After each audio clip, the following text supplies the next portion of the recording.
Bom dia, alunos do segundo A, tudo bem com vocês? Vamos ver o nosso assunto da nossa aula de Física de hoje. Nós estamos na apostila 6, página 64, aula 19. O que vai falar a aula 19? Vai falar da resistência elétrica e da primeira lei de Ohm. Por exemplo, um chuveiro elétrico tem uma resistência elétrica. Qual é a finalidade dessa resistência elétrica, que a gente representa no circuito desta maneira? Converter energia elétrica em calor. Esse é o papel do resistor, da resistência elétrica. Da mesma forma que o chuveiro, vários elementos têm uma resistência elétrica. Se a resistência elétrica não é muito boa, o aparelho esquenta muito. Por exemplo, um secador de cabelos, ele tem uma resistência elétrica. Se ele esquentar muito, ele está convertendo energia elétrica em calor. O liquidificador tem uma resistência elétrica. A energia cinética, com movimento, faz com que ele transforme energia elétrica em calor. E assim por diante. Para que a gente estude a resistência elétrica de determinados aparelhos, a gente tem que enunciar a primeira lei de Ohm. Ohm foi o primeiro físico a testar qual a importância de uma resistência elétrica num elemento de um circuito elétrico. Então, ele enunciou a primeira lei de Ohm. U igual a R vezes I. U a gente já conhece, é a DDP. O I é a corrente elétrica, o elemento novo para a gente é o R, resistência elétrica do elemento do circuito. R maiúsculo resistência elétrica, unidade que a gente representa desta maneira é o ohms, em homenagem ao físico que enunciou a primeira lei. Se eu olhar direitinho para essa equação, isolar o I é igual U sobre R.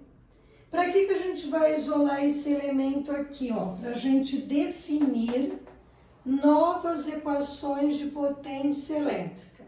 Então, eu tinha uma equação de potência, P igual a U vezes I. De acordo com a primeira lei de Ohm, o que eu vou escrever no lugar do U? Tá aqui, R vezes I.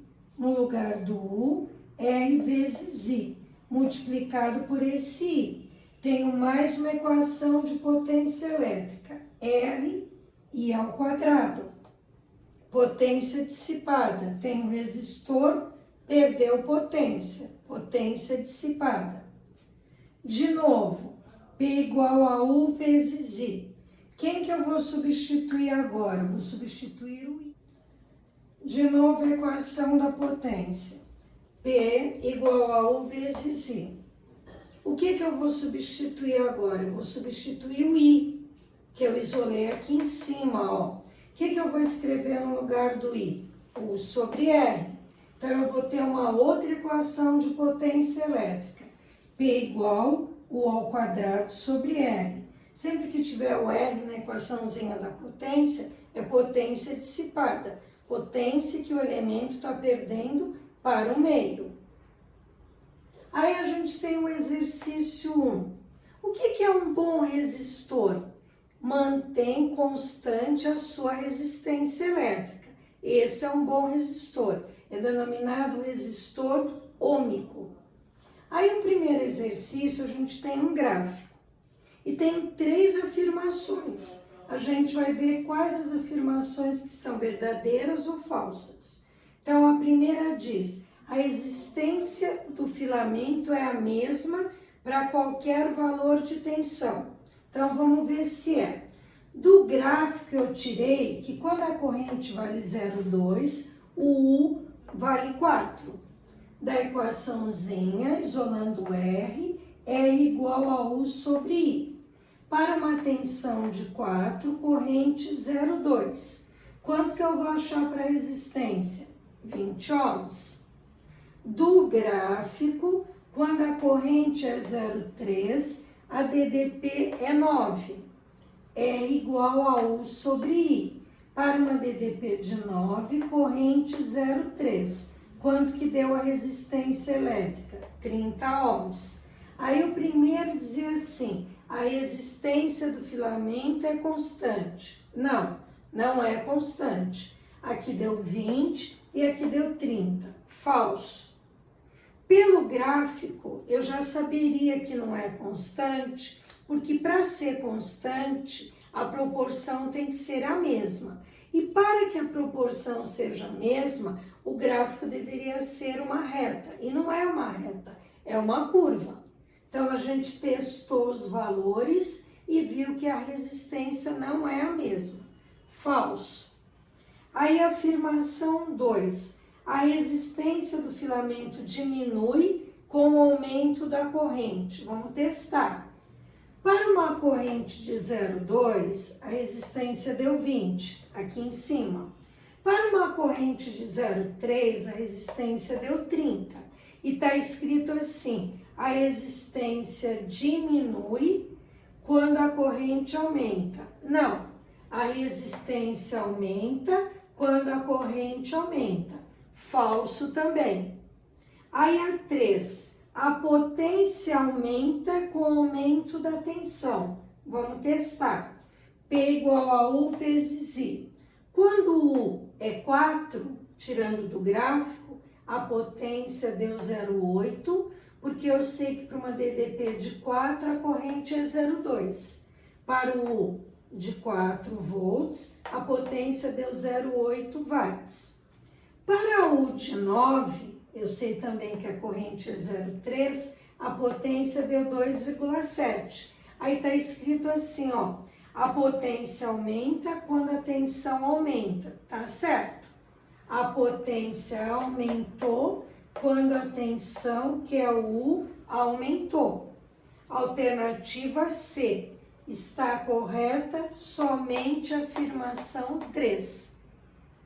Aí o exercício 2 diz assim, a chave de um chuveiro elétrico pode ser colocada nas posições fria, morna e quente. Quando se muda a chave de posição, modifica-se o valor da resistência do chuveiro. Indique a correspondência verdadeira. Então, assim, ó, vamos pensar nas equações que nós tínhamos. Eu peguei essa equação aqui, ó. P igual U ao quadrado sobre R. Por quê? Mudando a chave do chuveiro, o U, que é a voltagem, a que está ligado o chuveiro, ele não muda. Então, o que vai acontecer? A potência vai depender da resistência, de você colocar no frio, no morno, no quente, maior ou menor potência, mais quente a água ou mais fria a água. Então, a letra A diz assim, água morna, resistência média, tá certo? Água morna, resistência média. Você tem uma resistência média para uma potência média. Então, a alternativa A está correta. A B está assim, água morna, resistência baixa. Não. Água fria, resistência média. Está trocado. Água quente, resistência alta. Se a resistência é alta, a dificuldade para passar a corrente é maior. Se a dificuldade para passar a corrente é maior, a água não vai ficar quente, ela vai ficar fria. Está passando menos corrente elétrica. Então, a alternativa correta no 2A, água morna, resistência média. A gente terminou o assunto dessa aula e depois eu peço para vocês exercícios para a gente tirar as dúvidas na nossa aula do Hangout. Fiquem bem, até a nossa próxima aula.